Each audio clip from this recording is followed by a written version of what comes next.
شیر اور خرگوش۔ ایک گھنے جنگل میں ایک شیر رہا کرتا تھا۔ وہ تمام جنگل کا بادشاہ تھا، لیکن وہ بادشاہ جیسے پیش نہیں آتا تھا۔ ہر دن بے رحمی سے جنگل کے جانوروں کو کھا جایا کرتا تھا۔ شیر کے خوف سے جنگل کے جانور چھپ جایا کرتے تھے اور خود اپنی بھوک و پیاس کو مار کر سخت مشکلات سے دوچار ہونے لگے تھے۔ اس طرح کچھ دن بعد جنگل کے تمام جانور ایک مقام پر جمع ہوئے اور شیر کے شر سے محفوظ رہنے کے لیے سب مل کر رائے مشورہ کرنے لگے۔ سب نے اپنی اپنی بات رکھی اور آخر میں ایک گیدڑ نے کہا، میرا خیال ہے کہ ہم روز شیر کے ہاتھوں مرنے کے بجائے ہم خود ایک بار شیر کے پاس چلے جائیں۔ اس طرح روزانہ شیر کسی ایک کو کھا لے گا اور ہم سب اپنی اپنی باری سے چلے جائیں گے اور بلا خوف و ڈر سکون سے زندگی گزاریں گے۔ گیدڑ کے مشورے پہ تمام جانور رضامند ہو گئے۔ ایک بندر نے کہا، ٹھیک ہے، تمہاری بات بالکل درست ہے۔ موت کا خوف کرنے کے بجائے اپنی باری آنے تک ہم اطمینان و سکون کی زندگی گزار سکیں گے۔ جانوروں کی بات چیت مکمل ہونے کے بعد خود گیدڑ نے شیر کے پاس جا کر یہ ساری بات بتائی۔ گیدڑ کی باتیں سننے کے بعد شیر نے کہا، میں بادشاہ ہوں، اس لیے تم سب کی بات مان رہا ہوں، لیکن ایک بات غور سے سن لو۔ اگر کسی دن مجھے جانور ملنے میں تاخیر ہو جائے تو میں خاموش نہیں بیٹھوں گا اور دوبارہ تم سب پر حملہ کرنا شروع کروں گا۔ شیر نے بڑے غصے سے یہ سب کہا۔ شیر کی باتیں سن کر گیدڑ نے سر ہلاتے ہوئے حامی بھر دی اور وہاں سے چلا گیا۔ اس دن کے بعد ایک ایک جانور بلا ناغہ اپنی اپنی باری کے مطابق شیر کے پاس جانے لگے اور شیر سکون سے اپنے پاس آنے والے جانوروں کو مار کر اپنی بھوک مٹانے لگا۔ یہ معاملہ ایسے ہی چل رہا تھا اور ایک دن شیر کے پاس جانے کی باری ایک خرگوش کی آئی۔ وہ خرگوش بہت ہی ہوشیار تھا۔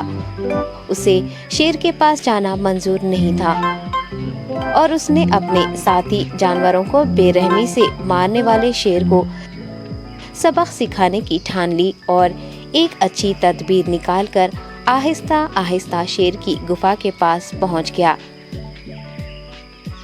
تاخیر ہو جانے سے شیر کافی غصے میں تھا اور خرگوش کو دیکھ کر غصے سے کہنے لگا، میں نے تم سب کو پہلے ہی کہہ دیا تھا، دیر ہو جائے تو میں خاموش نہیں بیٹھوں گا۔ تم نے وعدہ خلافی کی ہے، اس لیے میں جنگل جا کر من چاہے جانور کا شکار کر کھا جاؤں گا۔ تب خرگوش نے شیر سے کہا، معاف کر دیجیے بادشاہ سلامت، غلطی ہو گئی اور اس کا ایک واجب سبب ہے۔ اطمینان رکھیے، میں بیان کرتا ہوں، آپ سنیے اور اس کے بعد آپ آرام سے مجھے مار کر کھا لیں۔ شیر نے پھر غصے سے کہا، وہ کیا بات ہے، جلدی بتاؤ۔ خرگوش نے کہا، بادشاہ سلامت، میں آپ کے پاس آ رہا تھا اور راستے میں مجھے ایک شیر مل گیا اور مجھے مارنے کے لیے آگے بڑھنے لگا۔ میں نے آپ کی بہادری کی بات اس شیر کے سامنے رکھی، لیکن وہ شیر آپ کے بارے میں بہت برا بھلا کہنے لگا۔ یہ سن کر میں نے غصے سے کہا، تم ہمارے جنگل کے نہیں ہو، ہمارے بادشاہ کے بارے میں ایسی باتیں مت کہو۔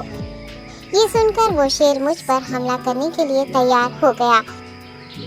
یہ دیکھ کر میں نے کہا، تم مجھے مارو گے تو ہمارے بادشاہ تمہیں ہرگز نہیں بخشیں گے۔ تب اس شیر نے کہا، تمہارا بادشاہ میرا کیا کر لے گا؟ میں نے کئی ہاتھیوں کو اپنے پنجے سے مار گرایا ہے، تمہارا بادشاہ ہو یا کوئی اور ہو، میرے ہاتھوں بچ نہیں سکتا اور میرے سامنے کوئی ٹک نہیں سکتا، میں اسے ختم کروں گا۔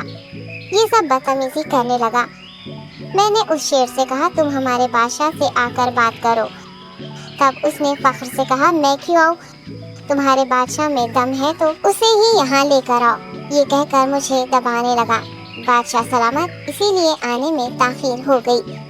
یہ سنتے ہی شیر غصے سے کہنے لگا، چلو ابھی چلتے ہیں، اسے ختم کر دوں گا۔ یہ سننے کے بعد خرگوش نے شیر کو جنگل کے درمیان موجود ایک کنویں کے پاس لے گیا۔ خرگوش نے کہا، بادشاہ اس کے اندر دیکھیے، وہ وہاں آپ کا بے صبری سے انتظار کر رہا ہے، آپ اسے اچھا سبق سکھائیے۔ شیر غصے سے فوراً کنویں میں جھانکنے لگا اور زور سے دہاڑنے لگا۔ تب دوسری جانب سے بھی دوسرا شیر دہاڑتا ہوا محسوس